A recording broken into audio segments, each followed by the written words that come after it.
Bueno, pues la situación no ha cambiado. Pareciera que cuando pensamos que había un cambio de gobierno, esto se iba a modificar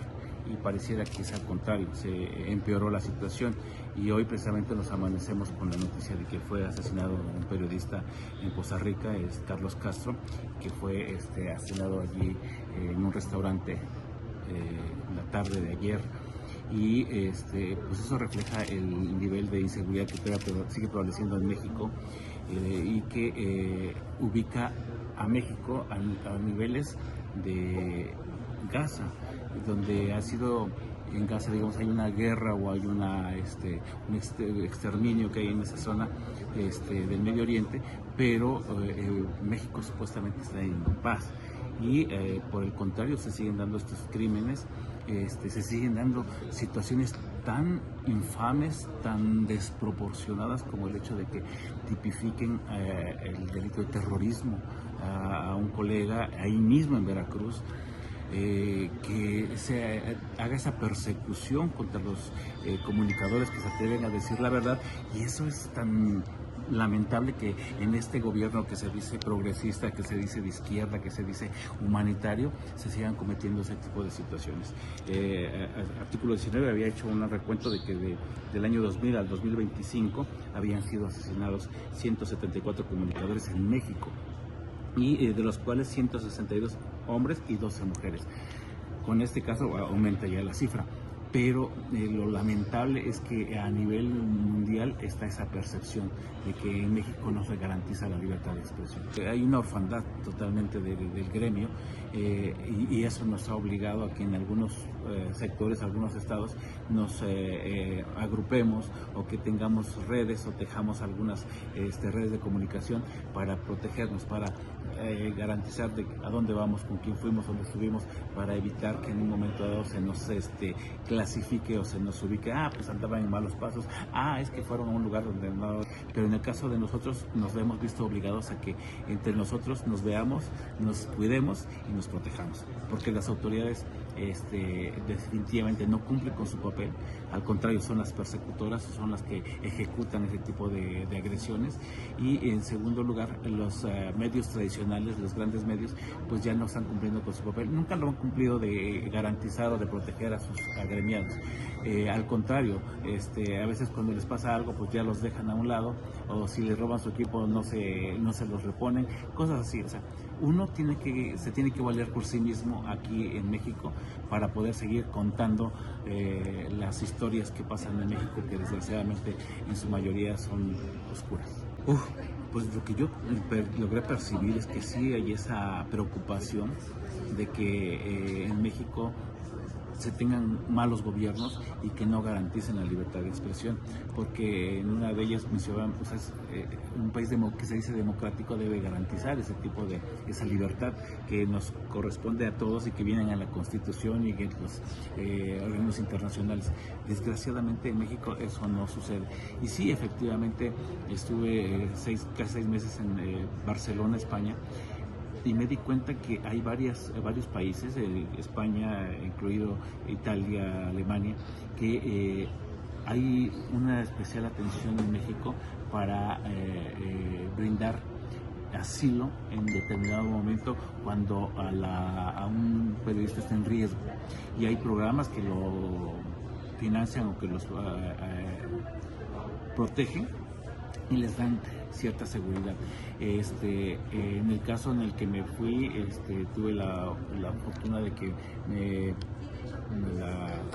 Organización de Derechos Humanos, la Taula Permexic, que trabaja conjuntamente con el Ayuntamiento de Barcelona,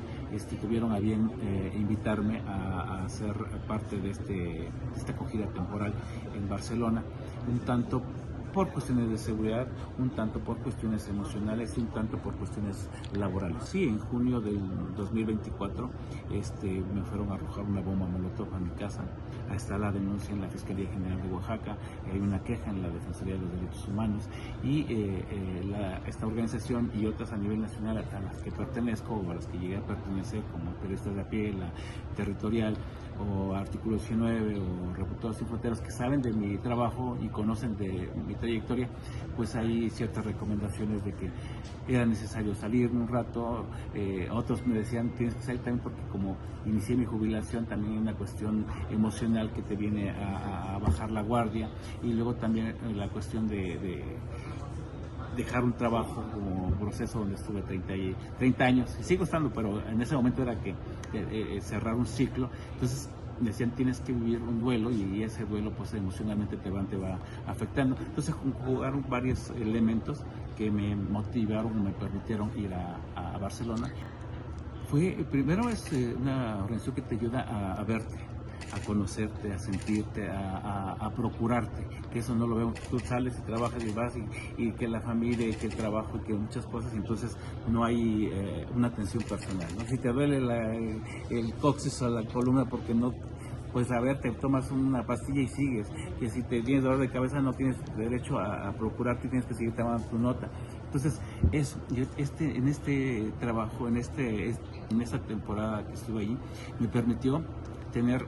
sesiones. Bueno, primero en la cuestión profesional nos dieron periodismo de paz, talleres de periodismo de paz, cómo abordar un tema, cómo evitar conflictuarnos, cómo generar unas condiciones de que no te pongas más en riesgo, y bueno, eso fueron como 3 meses de talleres. Después, durante ese periodo también tuve sesiones de terapia psicoemocional con una terapeuta, con Hilda Guara, y que me empezó a sentar y a verme, a sentirme, a reconocerme, a verme y a perdonarme por no procurarme. Y también tuve sesiones de yoga donde empiezas a ver que tu cuerpo es un milagro de vida que te sostiene, que se regenera, y que de alguna forma te motiva a seguir procurándote. Y eso, y había personas que son migrantes, pero que tienen esa vocación de ayudar. Entonces, ahí les llaman,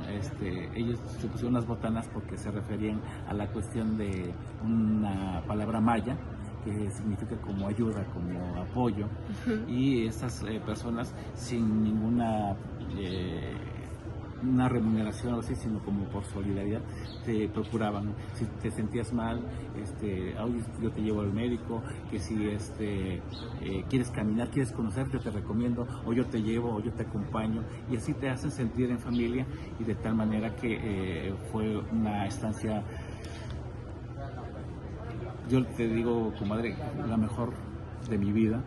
y que yo le agradezco a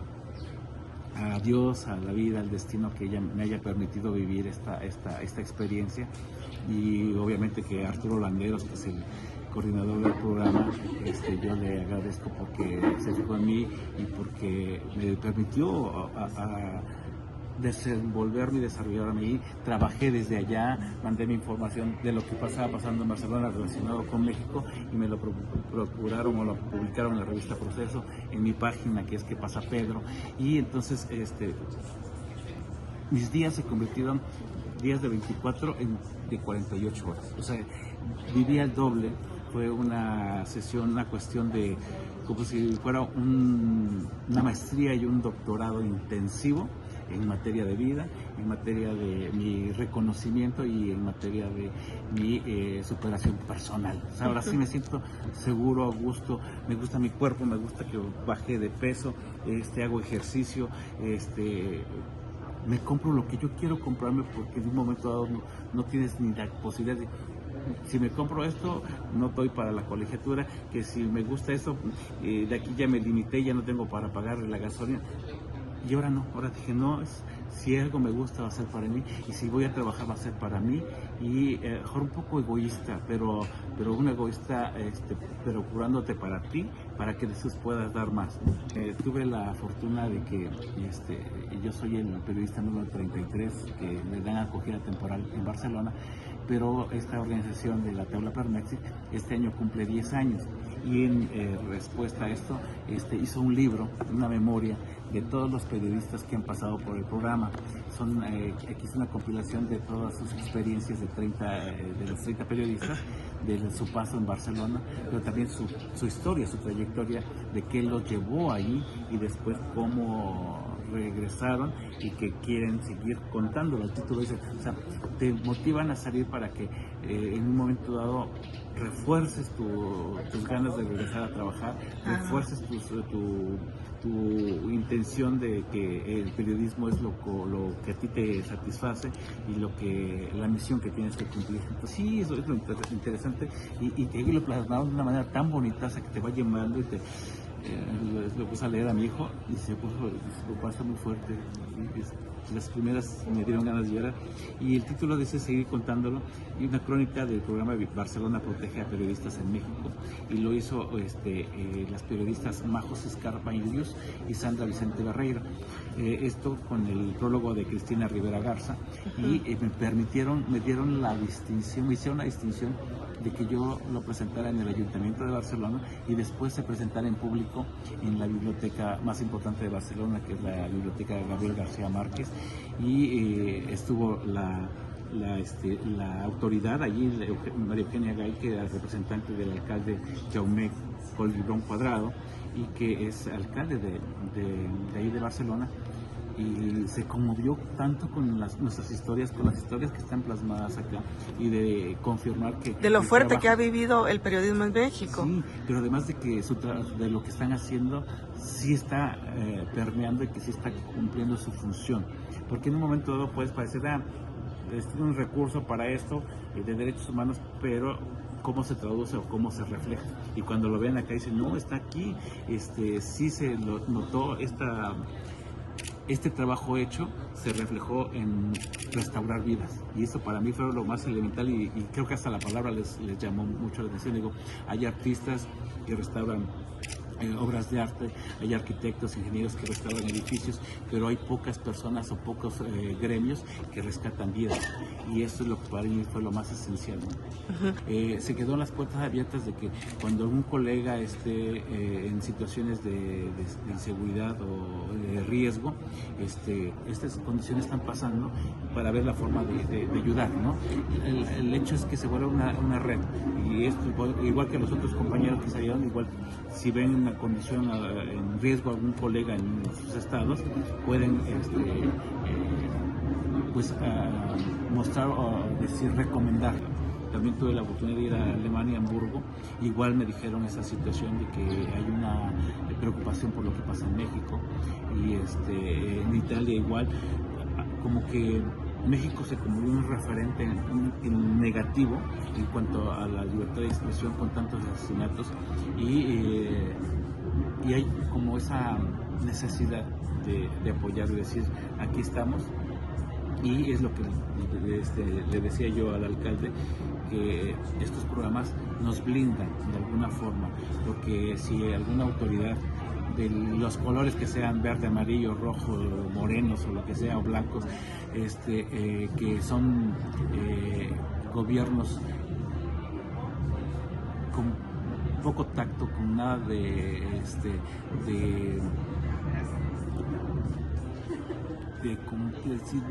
¿cómo podría ser? Sin ganas de cumplir con su misión de sentar las bases de apoyar la libertad de expresión, nos han convertido en blanco de agresiones, ¿no? Y entonces hay esa referencia de que si nos tocan, habría una reacción a nivel internacional en determinado momento. María Eugenia Gay, que fue la representante del alcalde,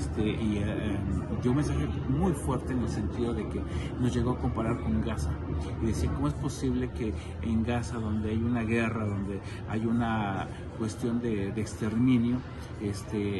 haya tantos periodistas asesinados, y que en México, donde se dice que hay una democracia, haya tantos periodistas asesinados? Y entonces llamó a las autoridades a que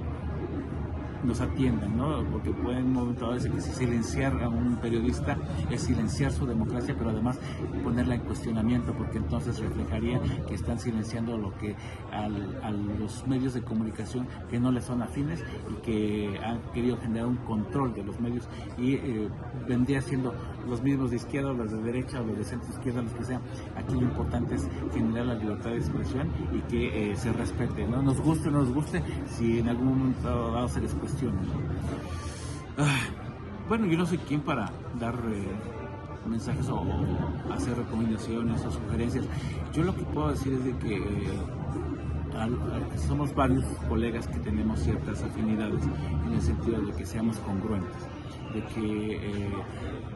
la libertad de expresión, ejercerla, te dignifica. Y en cambio, si te sometes a una línea editorial o a un gobierno o a una corriente y te conviertes o haces periodismo partidista o ideológico, pierdes ese sentido. Y creo que a veces cuando cuestionas a una autoridad no es porque sea de tal color o de tal ideología, sino cuestionas porque es autoridad y porque se le paga para eso, para atender las necesidades de la población. Y les guste o no les guste, nosotros seguiremos siendo esa piedrita en el zapato de seguir señalando sus errores, y que si son inteligentes los corregirán, pero si son pendejos los van a asumir como si fuéramos sus contrarios. Y si reaccionan de una manera violenta y agresión, pues ni modo, habrá respuestas, pero algunos no nos queremos someter, pero además no nos dejamos intimidar. Sí, vamos a seguir contándolo, y ya la verdad yo le agradezco mucho a la Tabla Permexis, a Arturo Landeros, ahí la guarda, que me apoyaron en esta experiencia tan importante para mí, y que no los voy a defraudar, pero sobre todo no me voy a defraudar a mí, porque quiero seguir contándolo tal cual son. No me importan las ideologías, no me importan los partidos, no me importan los pendejos que les quede el saco.